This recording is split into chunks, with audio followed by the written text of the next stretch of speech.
இன்னைக்கு ஒரு ஜாலி ஈஸியான கொஷின் பார்க்க போகிறோம். கிரஷன்ஸ் மானிட்டர் தியரி அப்படின்னு சொல்லிட்டு இது ஒரு இம்பார்ட்டன்ட் கொஷின். இதை நான் ரெஃபர் பண்ணேன். இந்த கொஷினில் வந்து லாங்குவேஜ் அக்ராஸ் த கரிக்குலமில் 4th யூனிட்ல வருது. ஸோ இந்த டாபிக் என்னன்னா, ஸ்டீஃபன் கிரஷன்ங்கிறவங்க ஒரு தியரி வந்து ரெடி பண்ணியிருக்காங்க. அந்த தியரியை பற்றி நம்ம டிஸ்கஸ் பண்ண போகிறோம்.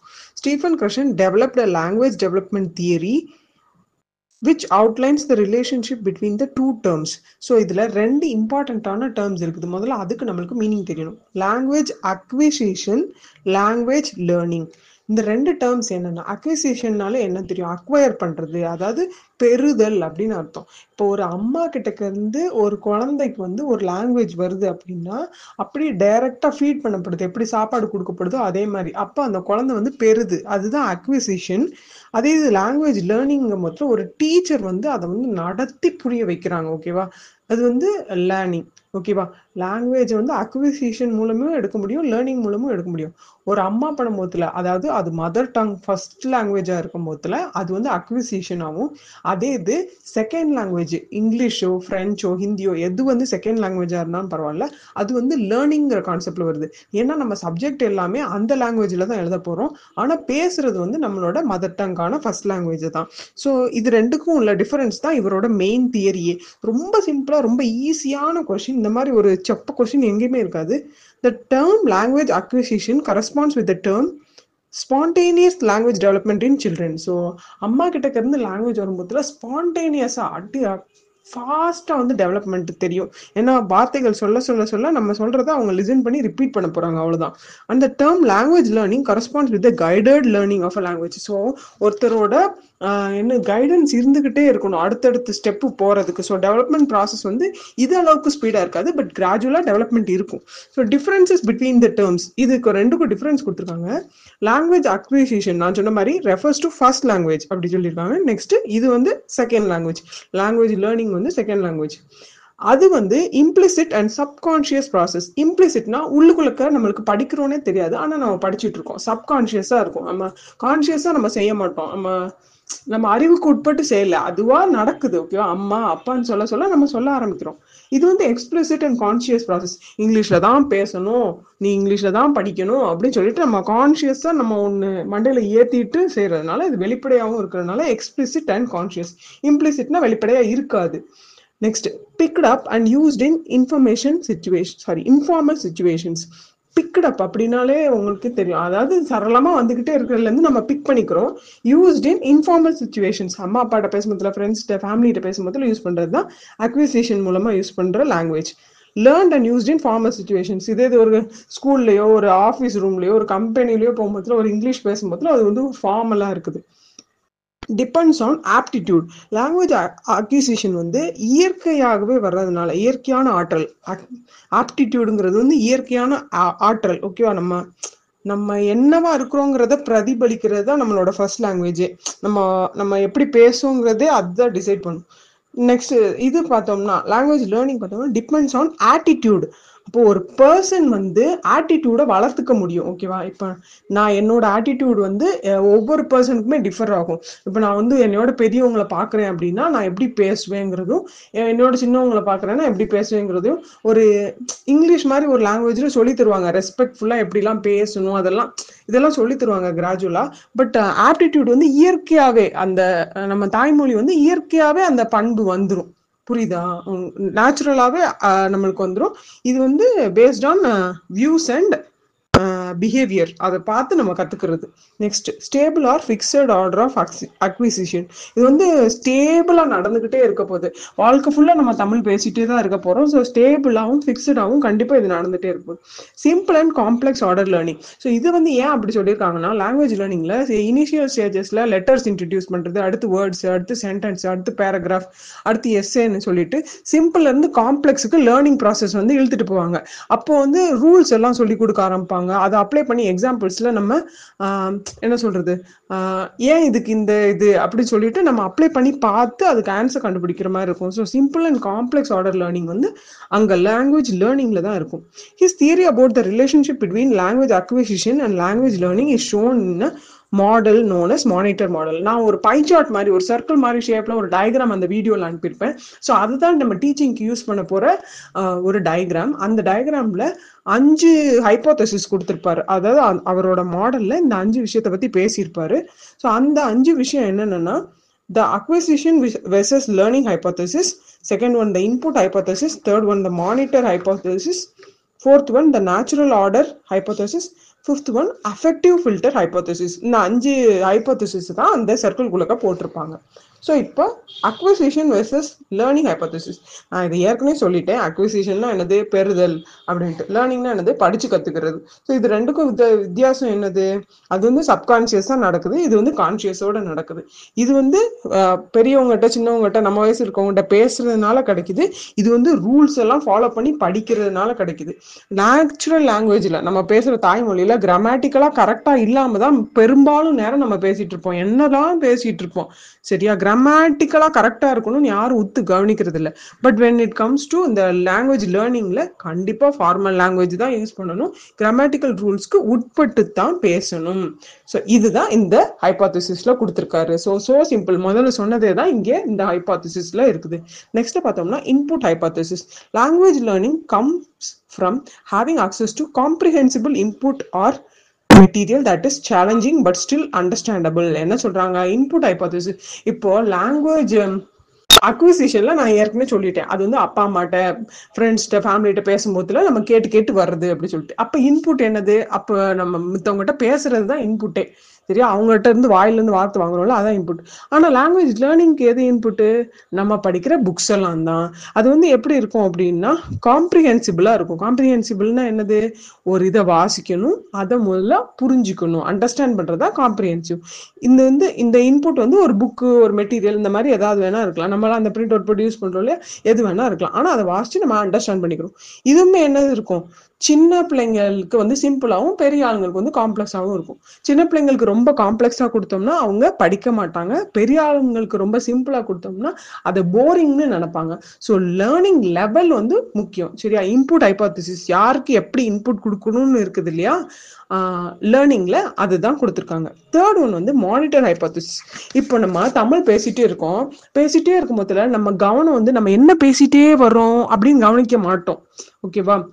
பட் நம்ம இங்கிலீஷ் பேசுறோம்னு வச்சுக்கோங்க, நம்ம ஃபுல் கான்சென்ட்ரேஷன் வந்து நம்ம கரெக்டா பேசுறோமா அப்படிங்கிறதுல இருந்துகிட்டே இருக்கும். So monitoring refers to the process of self correcting one's utterances. So நம்ம என்ன பேசுறோம், கரெக்டா தான் பேசுறோமா, கிராமட்டிக்கலா கரெக்டா, மீனிங் வைஸ் கரெக்டா அப்படின்னு சொல்லிட்டு நாமே மானிட்டர் பண்ணிக்கிற ஹைப்போதசிஸ் தான் இந்த இதுல கொடுத்துருக்காங்க. Sufficient time to correct his R her utterance. இது வந்து நம்ம நிறைய தடவை பண்ணுவோம். இங்கிலீஷ்ல நம்ம ஏதாவது ஒரு மிஸ்டேக் பண்ணிடுவோம், அதை நம்ம டீச்சரோ நம்ம ஃப்ரெண்டோ பாயிண்ட் அவுட் பண்ணிடுவாங்க. நெக்ஸ்ட் டைம் அந்த மிஸ்டேக்கை நம்ம பண்ணும் போது நம்ம கான்சியஸ் நம்மளுக்கு ஸ்ட்ரைக் பண்ணும், இது நீ தப்புன்னு போன தடவை சொல்லிட்டாங்க. ஸோ நம்மளே நம்மளை கரெக்ட் பண்ணிக்கிடும். ஸோ இதுதான் அந்த monitoring. Next need to focus on form. நம்ம கரெக்டான ஃபார்ம், சென்டென்ஸ் பேட்டர்ன் நம்மளுக்கு சொல்லி கொடுத்துருப்பாங்க. இதுதான் சப்ஜெக்ட் தான் ஃபர்ஸ்ட் வரணும், வேர்ப் தான் அடுத்து வரணும் அப்படின்னு சொல்லி கொடுத்துருப்பாங்க. அது கரெக்டா இருக்குதா அப்படின்னு செக் பண்ணுவோம். he or she knows the rules. past tense ல பேசுறோமா, present tense ல பேசுறோமா, ரூல்ஸ் அப்ளை பண்ணி பார்க்கிறது. In learning or guided language learning, the process of self-correction occurs on the basis of learned language rules. ஏற்கனவே படிச்ச rules வச்சு நம்ம check பண்ணி பார்த்துட்டே வரோம். Whereas in the acquisition, the process, the learner does not follow explicit language rules to correct his or her utterance. நம்ம என்ன சொல்லணுமோ அதை சொல்லிடுவோம். அதில் கிராமர் கரெக்டாக இருக்கா அதெல்லாம் பார்க்க மாட்டோம். ஏன்னா நம்ம சப்ஜெக்ட், வேர்ப், ஆப்ஜெக்ட்லாம் தமிழ்ல அப்படி பார்த்து பேசுறது இல்லை. தமிழ் மட்டும் இல்லை, எந்த ஒரு மதர் டங்கா இருந்தாலும் யாரும் அப்படி பேசுறது இல்லை அப்படிங்கிறது தான் விஷயம். Fourth hypothesis வந்து natural order hypothesis.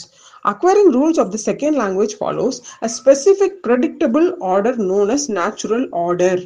சொல்றாங்க. அதாவது ஒரு லாங்குவேஜை படிக்கிறோம் அப்படின்னாலே அதுக்கு வந்து ஒரு ஆர்டர்ல கொண்டு போவாங்க. இப்போ கிராமர் டாபிக்னா எல்லா கிராமர் டாபிக்கும் முதல்ல இன்ட்ரடியூஸ் பண்ணிடுவாங்களா, இல்ல இந்த டாபிக் தான் இந்த லெவலுக்கு, இந்த டாபிக் தான் இந்த லெவலுக்கு. இப்போ பாரு, active voice, passive voice, degrees of comparison, indirect speech, direct speech, இதெல்லாம் சின்ன வயசுல ஆரம்பிக்க மாட்டாங்க. அது கொஞ்சம் மிடில் ஸ்கூல் வந்ததுக்கு அப்புறம் தான் ஆரம்பிப்பாங்க.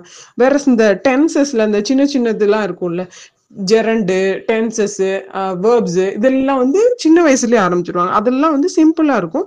அந்த சின்டாக்ஸ் வந்து அவங்களுக்கு படிக்கிறதுக்கு ஈஸியா இருக்கும். ஓ இதுதான் ஆட் பண்ணும், ஓ இதுதான் ரிமூவ் பண்ணும். இந்த சிங்குலர் ப்ளூரல் எல்லாம் பண்ணிப்பாங்கல்ல பிள்ளைங்க, ஆட் விஇஎஸ், ஆட் ஐஇஎஸ் அப்படி சொல்லும்போது அவங்களுக்கு வந்து ஈஸியா பண்ணிடுவாங்க. So language has layers and complexities. People cannot understand complex syntax and grammar structures before acquiring the necessary abilities before hand. For example, இப்போ நம்ம குட்டி குழந்தைக்கு இங்கிலீஷ் இன்ட்ரடியூஸ் பண்ணும்போதுல ஃபர்ஸ்ட் ஆப்ஜெக்ட்ஸாக தான் இன்ட்ரடியூஸ் பண்ணுறோம்.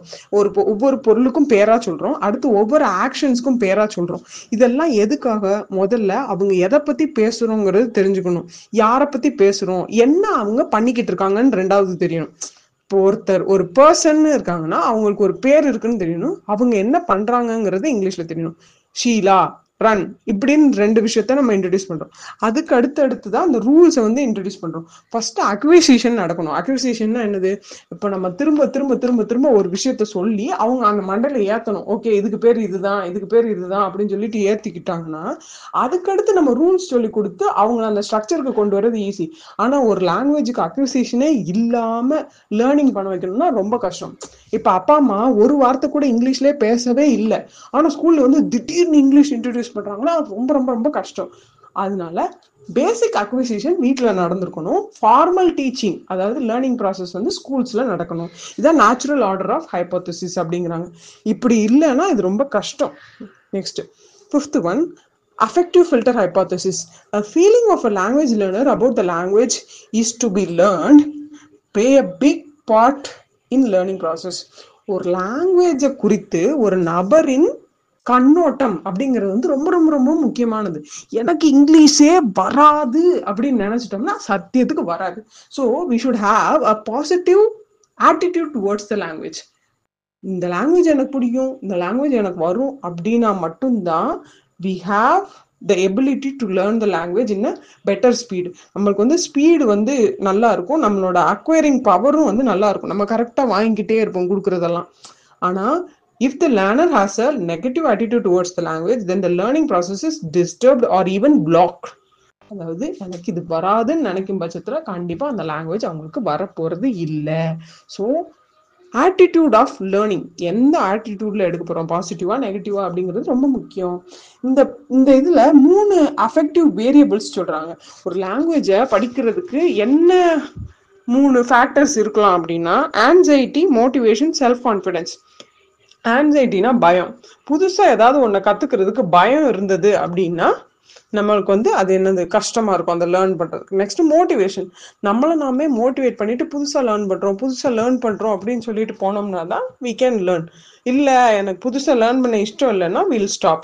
Next self confidence. அப்போ எனக்கு இங்கிலீஷ் தெரியும், நான் எல்லாரும் முன்னாடியே பேசிடுவேன், ஐ ஹாவ் நோ ஃபியர் அப்படின்னு என் மனசுக்கு தோணா மட்டும்தான் நான் அதை பேச ட்ரை பண்ணுவேன். அப்படி சொல்லலை அப்படின்னா பேச ட்ரை பண்ண மாட்டேன். ஸோ தீஸ் 3 வேரியபிள்ஸ், இந்த அஃபெக்டிவ் வேரியபிள்ஸ் வந்து ஒரு லாங்குவேஜ் லேர்னிங் ப்ராசஸே அஃபெக்ட் பண்றதுக்கு என்ன சொல்றது வாய்ப்பு இருக்குங்கிறாங்க. To maximise language learning results, people should learn with self confidence in 0 stress environment, avoiding anxiety. So self கான்ஃபிடன்ஸோட 0% ஸ்ட்ரெஸ்ஸோட நம்ம ஆன்சைட்டி பயமே இல்லாம இருந்தோம் அப்படின்னா கண்டிப்பா நம்மளோட லாங்குவேஜ் லேர்னிங் ரிசல்ட்ஸ் வந்து மேக்சிமமா தான் இருக்கும். This will allow learners to be at ease to explore the language. இதனால ஈஸியா லாங்குவேஜை படிச்சிட முடியும். ஸோ எந்த ஒரு தியரிக்குமே டிராபேக்ஸ் இருக்கிற மாதிரி கிரஷனோட தியரியிலுமே வந்து டிராபேக்ஸ் இருக்குது. என்னென்ன அப்படின்னா, he has not defined his terms with enough precision. So ஒரு இதை பத்தி இதுதான் சொல்லிட்டு போயிட்டாரு, அது இன்னும் கொஞ்சம் டீட்டெயில்டா இல்லை, தேவைக்கு அளவுக்கு இல்லை அப்படிங்கிறாங்க. Second one, empirical basis of the theory is weak. எம்பீரிக்கல்னா ப்ராக்டிக்கலா இது வந்து ஓகேவா அப்படின்னு சொல்லிட்டு எந்த ஒரு எக்ஸாம்பிளும், இப்ப நான் சொன்னதுலேயே பாத்தீங்கன்னா எந்த ஒரு ரியல் டைம் எக்ஸாம்பிளும் வந்து அதுல கொடுத்துருக்க மாட்டாங்க, ஜஸ்ட் தியரி பேஸ்டா தான் இருக்கும். Empirical basis of the theory is weak. ப்ராக்டிக்கலா ஹேண்ட்ஸ் ஆனா பண்ற மாதிரி ரியல் டைமா இது அப்ளிகபிளா அப்படிங்கிறது வந்து நம்மளுக்கு தெரியல, இது வந்து வீக்கா தெரியுது. Next, the theory is not clear in its predictions, that is it lacks explanatory power. நிறைய கண்டுபிடிச்சுக்கிட்டே இருக்கணும். இப்போ ஃபார் எக்ஸாம்பிள் இந்த தியரியை வந்து ஒரு 10 பேர் ஒத்துக்க வைக்கணும்னா அந்த 10 பேரும் வேற வேற கேட்டகரிக்காரனா இருந்தாலும் அதை அக்செப்ட் பண்ற மாதிரி நிறைய ரியல் டைம் எக்ஸாம்பிள்ஸ், நிறைய தியரி எக்ஸ்பிளனேஷன் கொடுத்தா தான் அது வந்து அக்செப்ட் பண்ணிக்கணும்.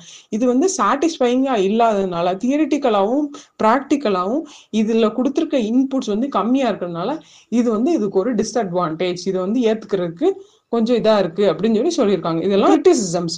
இந்த மாதிரி இருக்குது, இந்த மாதிரி இருக்குன்னு நிறைய பேர் சொல்லியிருப்பாங்களா இதை வாசிச்சுட்டு. ஸோ இதுக்கு வந்து கிரிட்டிசிசம்ஸ் இதெல்லாம். ஸோ எப்படி பாசிட்டிவ் சைடு ஒரு தியரிக்கு இருக்குமோ ஒரு நெகட்டிவ் சைடும் இருக்கும். இதுல வந்து அவங்க இந்த இந்த இதெல்லாம் கம்மியா இருக்கு அப்படின்னு சொல்றாங்க. So hope you like this question and I enjoyed learning this question. Bye bye.